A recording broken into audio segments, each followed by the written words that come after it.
ఈరోజు ఒక ఆవిడ వచ్చారు నా దగ్గరికి. సుమారు 50 ఏళ్ళు ఉంటాయి. తలనొప్పి వల్ల వచ్చిందనమాట.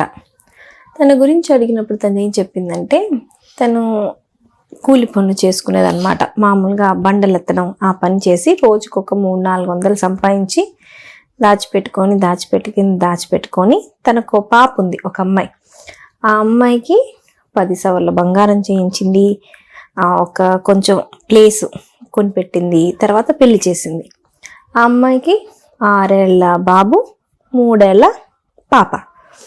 వాళ్ళ ఆయన తాగొస్తాడు, గంజాయి తీసుకుంటాడు.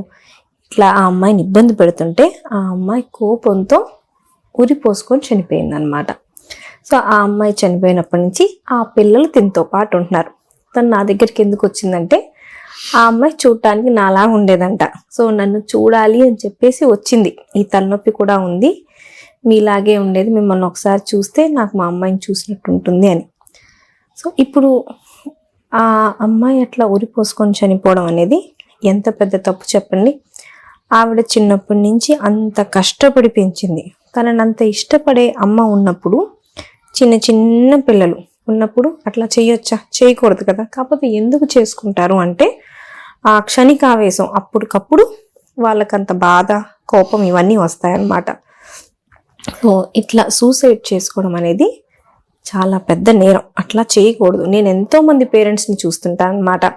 25 ఏళ్ల వయసుకి పిల్లలు, 23 ఏళ్ళకి, 20 ఏళ్ళకి ఇట్లా సూసైడ్ చేసుకునే వాళ్ళు చాలామంది ఉన్నారు. కాబట్టి అట్లాంటి ఆలోచనలు వచ్చినప్పుడు మనల్ని ఇష్టపడే వాళ్ళు ఎవరో ఒకళ్ళు ఉంటారు, మన పేరెంట్సో మన పిల్లలు. సో అట్లాంటి వాళ్ళతో మన బాధ చెప్పుకోవాలి. ఏడవడం తప్పు కాదు, అరవడం తప్పు కాదు, కోపపడడం తప్పు కాదు. మీకు ఇబ్బందిగా ఉంటే ఇసిరేయడం అవన్నీ చేయొచ్చు. కాకపోతే ప్రాణాన్ని తీసుకుంటానని భయపెట్టడం, ఈ రెండు తప్పే. సో ఆ మదర్ ఇంకా లైఫ్లో ఎప్పుడైనా ఆనందంగా హ్యాపీగా నవ్వగలదా? ఎప్పుడూ నవ్వలేదు. ఎందుకంటే ఎప్పుడు వాళ్ళ అమ్మాయి గుర్తొస్తూనే ఉంటుంది కాబట్టి.